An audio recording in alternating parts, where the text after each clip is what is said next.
Good afternoon and welcome to Discernment Radio. I'm your host, Danielle Palli. And I'm your host, Cindy Readnower. We are Discernment Radio, people and topics to enhance your life. So this is part 3 of Energy and the Sixth Sense. So we had the opportunity to interview Harrison Davis and Laura Mayer. So we want to do a quick recap, but we strongly encourage you to go back and listen to those episodes because there's some really great takeaways. So in episode 1, we spoke with Harrison Davis, and he was talking quite a bit about how to stop yourself from negative thoughts. And he gave the really great suggestion, when a negative thought comes in, say, that is not my thought, or cancel, and kind of replace it with something positive. And he also mentioned looking for the beauty around you, trying to go out of your way to notice good things and not all the negative things. So this leads me to a question for Cindy. Harrison also mentioned about putting a circle of protection or a pyramid. I know some people put a bubble of protection around them. Do you think they work?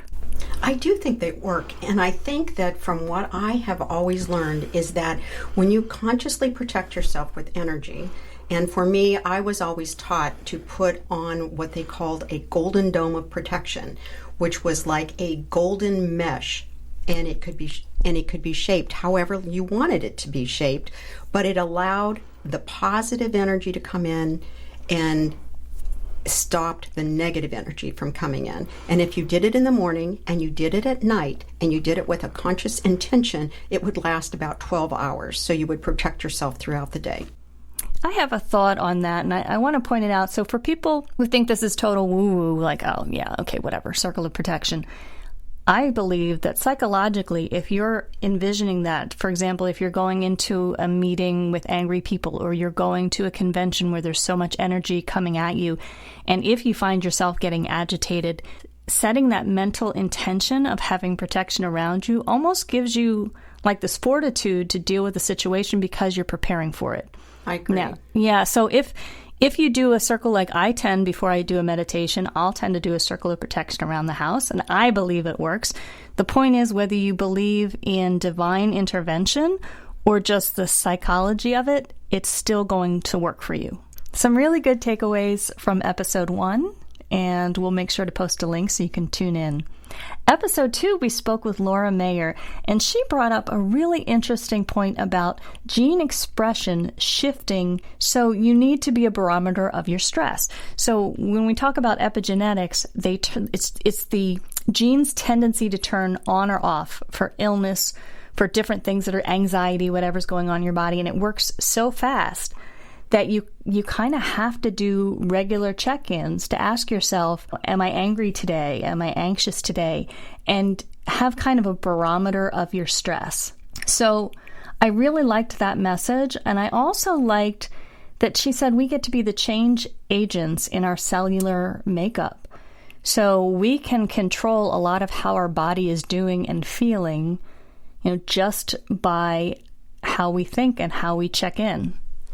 Well, I think that's very appropriate to do. And one of the things I've been noticing a lot lately, just with the people around me, is that a lot of people tend to avoid social situations that puts them into an arena where they may be around other angry people, or they may be in certain situations that press those buttons and make them uncomfortable. So what they end up doing then is just avoiding the social connection that we all need as a human race. We need that connection, but they're avoiding it. And I've often wondered, what kind of ramifications does that entail? Yeah, the lack of socialization, isolation is so bad for us. They actually attribute that to being worse than smoking 15 cigarettes a day. Wow. So, and this is something where the circle of protection or some kind of whatever you need to do to kind of set yourself up. And sometimes it might be something simple. Like if you know that you are an introvert and being around those people are going to set you off, think, okay, I'm going to go in and stay for a couple hours. And after a couple hours, I can go home and recharge and know you're not going to be there forever. Right. And I think another thing here, since we're talking about energy, is there's a lot of people who are a little bit empathic and actually absorb the energy of other people and take it on as their own stuff. And so if you're in a crowd and you're starting to take on some negative emotions, you need to be able to learn to separate that as to who it actually belongs to. Absolutely. And, and as Laura was saying, this kind of contributes to your whole cellular makeup, like how you think affects how you feel. I mean, we see that even when I'm teaching meditation. When you meditate, and if you imagine that you're walking, or you imagine you smell something, or you imagine you hear something, your brain actually activates those regions of the body. When you do loving kindness meditation, you become kinder, and it actually triggers the portions of the brain that start an emotion and exhibit an emotion. So if we can do that, say with meditation, how do you think your thoughts are affecting you? If angry thoughts raise your blood pressure, if chronic anxiety causes some other issues in your body, because we know that chronic stress, you have control over a lot of what you think. And Laura was talking about, when you do these check-ins, how does it affect you and your experience? And if you're trying to stay positive, and if you have constant negative thoughts going on in your head or anger, then you're lowering that level of positivity overall. And so you need to be disciplined enough to look at those thoughts and look at what you're feeling, like checking in, are you angry, to decide, okay, I don't really want to do that. I want to be positive. I want to create a different life for myself, but that involves discipline. Yeah, and you make a really good point. In positive psychology, it's like the downward spiral. When you see yourself spiraling, can you stop it before you go off the deep end? Much better to do it than be in the deep end. Exactly. And the other thing that she suggests is that we move past our story. And she's not suggesting that if you have trauma that it's not important. It absolutely is. But she's saying that, you probably experience this, where you're around people who they've gone through something negative and they'll constantly circle and they never move out of it. And so if you're in that cycle and you're not doing things to move past it or move through it, it might be a better way to say it, you're causing a lot of stress. So she talks about moving past your story and loving yourself a little, just a little, which is big for a lot of people because I think we are our own worst critics. And the last thing she says is be curious, which I just love. If you're a lifelong learner, and I just am curious about I get lost so many times because I'm always curious about what's around the corner. So one of the themes we saw in both guests about the energy and the sixth sense was that they both had traumas or challenges or illnesses in their earlier lives that caused them to be on a path of seeking spiritually. So Danielle, I know for you too, you've also been on this path, and I think you had some things in your life that propelled you to do that. Absolutely. And I did have a lot of health issues as a child, which I believe were related to the stress. And yet another episode you can tune into about my cult experience. The reason I bring it up is because I think that when people go through things and they work through them, they might be more inclined to do this kind of work and soul searching and seeing what's out there, not just, first it's just to, pretty much fix yourself. You feel kind of broken. Right. But then once you get to a good place and you feel good about yourself and your life, you can't help but want to share it. So one thing we also noticed with our guests was that as they became more aware and started seeking spiritually, they became much more intuitive, and they were able to actually get information from intuitive sources. And I know, Danielle, you in your own life have had some challenges, and that propelled you to seek things out. So how did you know that you were getting correct information? Yeah, that's a good question. And I should preface this by saying I didn't start out. I do tend to be intuitive. I meditate a lot. And how this happened was I do loving kindness meditations. I believe that thoughts are things. So I would say to friends, if you have anything going on, that you have a wish for yourself, I just want to meditate on it and set that intention for the new year. So I was sitting in meditation and some images started coming in that made no sense. And thoughts were coming in that made no sense. And so I'd go back to whoever friend it was about and I'd say, I don't know if this means anything to you, but I was getting this. And then their eyes would light up because sometimes it would be really specific, a place, a time, a something they were going to do. And they were like, oh yeah, I already booked my ticket for that. So you kind of look for validators because the tendency, I have a very vivid imagination. So my first tendency is like, I'm just making this up. But there's always something that you can validate. In some cases, I'll hear a phrase in my head that is no vocabulary that I would ever use, and sometimes there's an attitude behind it. And I'll go and say to somebody, hey, do you have a past relative or guide or somebody who's like this? And invariably they're like, yeah, that's so-and-so. The other thing that I've noticed more recently is when I sit and I try to meditate for somebody, I'll imagine they're sitting across from me and I'll do a check-in to see how they're doing and send them loving energy. And there was one time in particular where I actually saw a heart symbol, and it looked like their heart was almost damaged, and then it turned pink. And it turned pink, and I'm like, okay, pink is not a chakra color to my knowledge. What does that mean? So I ended up finding out like something's going on because I was seeing a defective heart. So I called them up, and sure enough, they were having health problems. One of their relatives was dying. There was a bunch of stuff going on that they were just going through trauma. I have since seen, whenever I see that same heart, I know to call somebody, because invariably there is something that just happened, whether it's an accident, an illness, somebody passed, and they're happy you called because they can use the support. Wow. So when you start seeing some of these symbols, and if you don't know what they mean, just kind of write them down. I do research. So if I'm seeing like a chakra color, okay, what could be going on in their energy? And if there's something I don't recognize, I'll kind of write it down. And when I check in with the person and see how they're doing, you kind of start to make those connections. Very interesting. So, Cindy, you have some stories about validating. Can you share? Yes. So when I was younger, I used to see people who would do tarot readings or intuitive readings, and I was fascinated by it. And I thought that everybody just woke up one day and just had that gift. And I didn't feel that I really had that gift. And one day I was at a table where a woman was reading tarot cards, and a young woman was sitting there getting a reading, and the woman said to her, wow, that is so awesome that you can do this. And the young woman left, and the older woman who was doing the reading turned to me and said, yeah, I only studied for 30 years to get this way. And it kind of opened my eyes to, well, maybe I could do that too. So I started taking a lot of classes.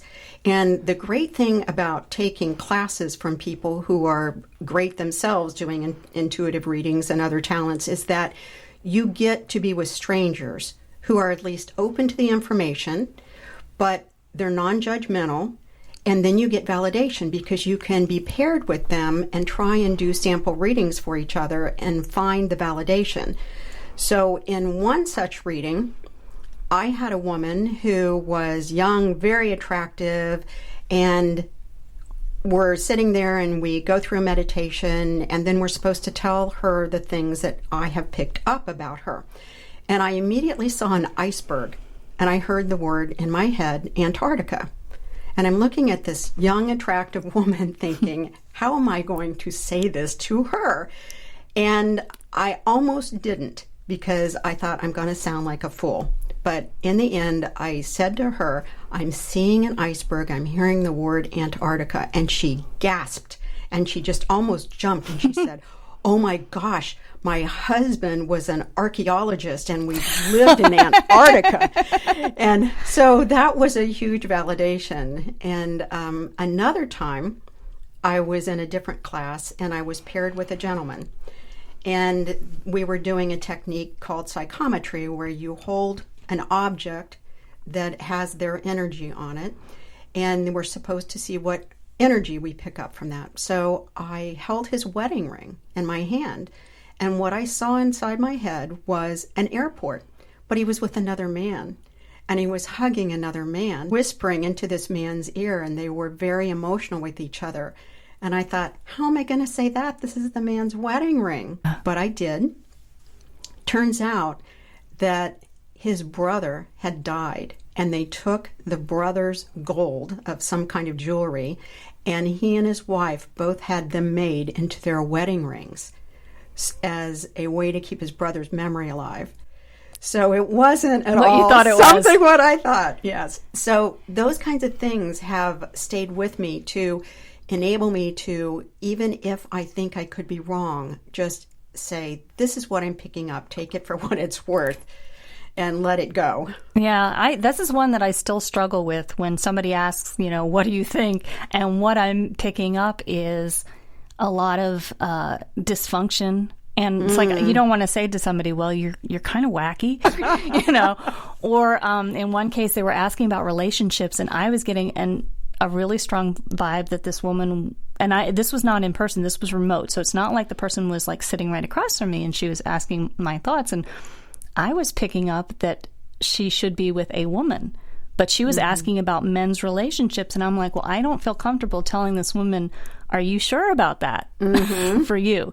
So there are times where I kind of go with what's asked of me, but how do you decide what to say and what to not say? Well, I try and say everything as tactfully as possible, but I might put a precursor on it saying, I don't know if I'm getting this right, but this is what I'm hearing or seeing, but I could be misinterpreting.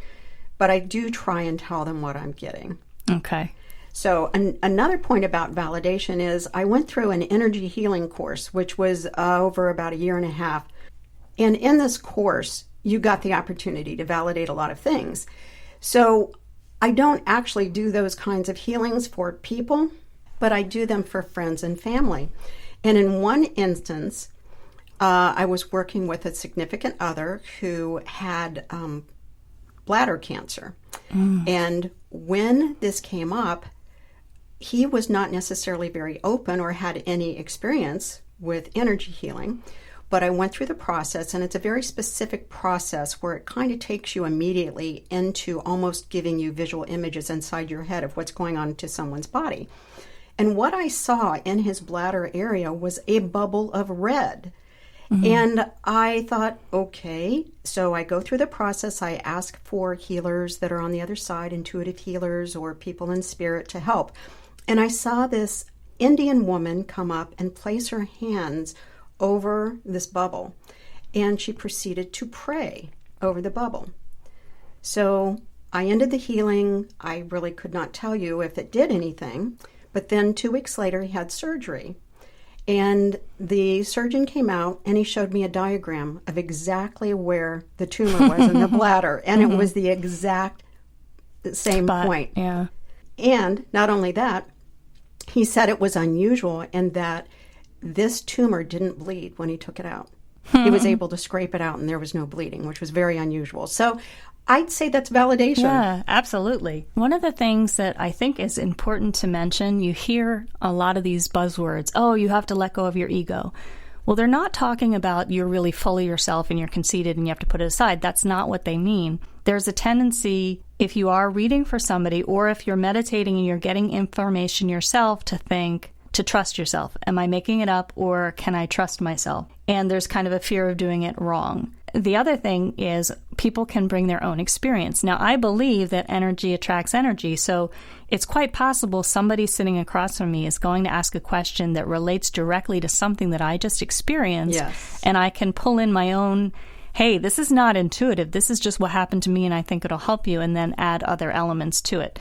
However, I've experienced some shot in the dark where people are assuming and projecting what they think you're feeling based on their own experience. So when I start something, I really set the intention to kind of put my ego aside, to be there for this person and give the best information. And I set the intention for guiding my thoughts, my speech, my heart, my actions, so that it's coming from a pure place. And even if the person looks at me like I'm nuts, like it makes no sense, to say, okay, just write it down. Because invariably, it'll be something that makes no sense to them, and 6 months later, you'll get a call and say, now it makes sense. So don't assume that because you see something that you're wrong. I don't want them to automatically believe what I'm saying. Do a check-in, and if they say, no, I don't think so, that's completely fine. Because it could be just a test of sorts, of doing a check-in saying, this is it, and the person's like, no, that's not it at all. And that's okay too. I can give you a funny example. I was recently in a store and I just happened to start talking to this gentleman who had said to me that he could see one of my guides. And he said, the guide is not somebody who was assigned to you. They chose to work with you. They're an ancestor because they have a similar energy. And he said it's a very, very calm and kind person. He uses female energy. And he's like, I can't get her name. It's like Mabel or Maybelline, or he's like, I don't know. Anyway, I thanked him. go to a store. My husband and I stop at a guitar store because my husband has to always stop and look at guitars. 15 minutes after that meeting, I'm walking down the hallway and I hear this in my head. It's my own voice. I'm not hearing voices in my head. Clear as day, it's Mirabelle. And I actually saw the name spelled out in front of me like she wanted to. It was almost a frustration, like I've been trying for 15 minutes to get my name across. And she wanted to be clear on how it was spelled. Now, I have no way of tracking back because I was getting the sense that she was 1800s. So my grandparents were immigrants from Russia and Romania, and they were Jewish, and they had to leave basically to avoid getting killed. And her name is actually a Hebrew name. So that's all I have to go on. But I just thought that was quite odd that the name would just pop in. I would say that was not coming from me.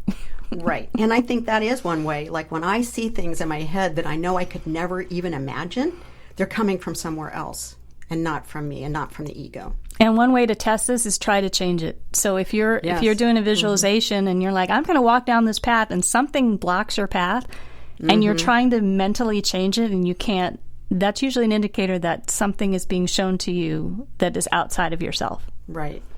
So another important thing to kind of mention is not everybody receives information the same way. So, Cindy, you've got some stories from your own personal experience and what you've observed in other people. Can you share? Well, when you're in a lot of different classes, you see that people do get information different ways. For myself, I see images inside my head, and I'm a very visual person anyway. And then sometimes I will hear little phrases or a word here and there. But some people just actually feel like they're picking up a phone and talking to guides and spirits, and they can get streams and streams of information. And then other people seem to just know. They just know something, and they can't tell you why they know it or how they got the information. They just know. And then there's other people, which is a lesser percent of the population, that actually will smell things or taste things. And other people can actually have a combination of all of them. Yeah, I know when I sometimes am dreaming, if I know I'm getting a message from somewhere because a radio will be there and I'm tuning into a radio station and I'm suddenly hearing something across a radio. Why the radio? I don't know. But in every single case, it's information coming through a radio. Interesting. But that's a great symbol. So you know. So at least you know that it's coming through. Yeah. So in my case, I like to have, when somebody's sitting across from me, it's always easier to connect with somebody when they're right there. I also, though, like to do check-ins when people are not there and kind of meditate. It takes a little of the pressure off when you can take as long as you need to sit with something. And there are times where if somebody has a problem, I'll be sitting in meditation for a good hour before I even want to, call them and tell them anything. But some things that help tap in are, if somebody reached out to me, and I should point out that this is word of mouth. I do have a website, but it's not something I promote. Usually when people come see me, it's because somebody referred them to me because they met me or heard about me. So I'll ask somebody that I've not met, I haven't met you. I need at least your first name. First and last name is preferable, and I need a photo of you that I can look at. And if it's about somebody else, it's also helpful, but I don't want you to have to send a collection of stuff. But to me, it just helps me zone in to make sure that I'm getting the right person. Do you do the same thing? Well, not exactly the same way, but I was going to ask you, do you see a photo on the internet? Can you still pick up the energy of that person? So I've never had the opportunity of somebody mailing me a picture, though I think if somebody has a picture taken with somebody and they're handing it to you and you have the energy from the picture, that's going to be more effective. But you kind of have to work with what you got. So if somebody is going to send me a digital image, then I'll work with that. And obviously there's things attached to that. They're not going to send you the ugly photo of them doing laundry. They're going to send a glam shot. So it does make it a little more difficult. But I do think that it's helpful versus having nothing at all. Although you do get things, because there was one lady, for some reason, I thought she was a blonde-haired, thin woman. And then halfway through the meditation, I got an image of her, and she was like this heavy-set brunette. And it turns out she was a heavy-set brunette. Interesting. So you might have a preconceived idea what you think the person's going to look like, and then it'll shift. Interesting. One of the things, too, that I have been taught to do is to come up with your own ritual that actually kind of allows you to tap into the energy. For example, you might want to ground yourself and feel the grounded energy flowing up into your heart, and then tap into the heavens and feel that heavenly energy flowing downward into your heart. And then for me, I imagine that they are mixing it up and then shooting it out to all different parts of my body so that I am open to any energy that wants to come in. Okay. And I have different openings that I do that, if people listening to this who know me personally didn't think I was crazy, here's your opportunity to change your mind. So when I do any kind of meditation, whether it's for myself, for other people, I always put a circle around the house, the land, the inhabitants. I try to remove negative energy and invite in positive. Also, because I have a foundation and belief in shamanism, I'm always calling in for directions and animals and the information associated with the animal. So, for example, the snake is about getting rid of negative things that don't serve you. I'll turn, and the tiger is kind of calling in confidence and clear seeing. The hummingbird I love is about being in the moment and just believing that things are possible and just enjoying the moment. And the eagle is about connecting with the people around you and higher self and higher consciousness. So I always do that kind of opening. And similar to you, I'll call in, outside energies from the heavens, outside like earth energies, and just basically thank people for being there and invite any guides who want to be present. And then I sometimes will do a little stretching or yoga just to open up, and then I'll sit in meditation for a while to clear my stuff. And I will ask that the ego be cleared, and then I'm just going to give the information for the best and highest good for the other person, if it's for the other person, or even if it's for myself, just to not have any preconceived ideas. And then I'll ask, please guide my head, my heart, my speech, and my actions so that I'm coming from a true place. Obviously, this takes some time. So that whole process might be an hour before I even do anything for someone else. I think the other thing, too, is I know from you, Danielle, that you also use other ways to validate things, such as using a pendulum to see if you are actually getting the answers that you believe you are getting. You're outing me! Yes. And there's other things, and it's mainstream now to use kinesiology. Chiropractors use kinesiology all the time because they use the knowledge that the energy in your body already knows the answers to issues. And so they will test your arm to see if it remains strong or weak with a different substance perhaps you're allergic to. You can also do this by letting your body be a pendulum so that you stand, put your hands over your heart, and you can even write out a question and put that underneath your palm. And then it's on your heart, and you just allow your body to sway forwards or backwards. And you set the intention ahead of time that swaying forwards means yes, swaying backwards means no. And you have to sway to the point where you can't actually step one way or the other. I mean, you have to actually almost like move forward or actually move backwards. So that's one way too. And then the pendulum you use. I do, and I just find that kinesiology and the body pendulum fascinating. So you're going to have to, we're going to have to test this after the show. So with the pendulum, I had a hard time with it in the beginning. So again, I'm going to set the intention right now. You can believe it's divine, or you can believe it's your subconscious giving you answers. Either way, it's good stuff. I mean, you should follow your gut regardless. So I would say, first of all, I'd want to know who I'm talking to. So I usually request to talk to my higher self. I don't generally invite people to just come in and start talking to me because, unless you're really secure in inviting in a particular guide or you've really set the space. A lot of times I'm just want to talk to the highest version of myself to get information. Right. And I'll ask, can you please show me yes? Can you please show me no? So I can set the direction, and then I'll ask my questions. And if it doesn't come up clearly, like if it goes in a circle, it feels like the magic 8 ball. Ask again later. Or you're not asking the right thing. That's true. That's true. And sometimes it's like, you don't get to know this right now.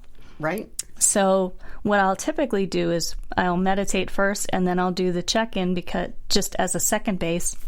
And then if I need a third point of comparison, I have a tarot deck that I happen to love. The images are just a little more optimistic than some of what I've seen. And I'll ask a question, and sometimes I will have a preconceived idea about something, and it'll be a 180, and I'll look at that and say, that's not what I expected. Mm-hmm. So it's kind of a 3-point check-in. What did I get in meditation? What is this telling me? What is it when I'm doing scrying? Mm-hmm. What am I getting? And it does take a long process, but for me, I want to be clear. So I don't mind going through that process. Right. Hey, Cindy, can you wrap this up? We talked about a lot. Can you give some takeaways for our listeners for this episode? Well, one, I would say that if you want to work with energy and you want to do anything intuitively, check for validation so that you feel good that the information that you are getting is really legitimate. And then, Danielle, what would you suggest? I would say trust yourself. If you're meditating and you're getting some information, it's there for a reason, to show you something. So trust it. And if you are trying to check in, whether it's for yourself and you're asking a question, and I'm just going to meditate on this question, try to set your ego aside and set the intention like, I don't want to see what I want to see, but what do I need to see, either for myself or even for someone else? Mm-hmm. I agree. Well, thank you for joining us today, listeners. We're going to post a link to all of these episodes so you can listen to them sequentially. And we want to thank Harrison Davis and Laura Mayer for their part in this podcast series. Thank you so much for joining us. Thank you for listening to Discernment Radio. If you like the show, please click to follow.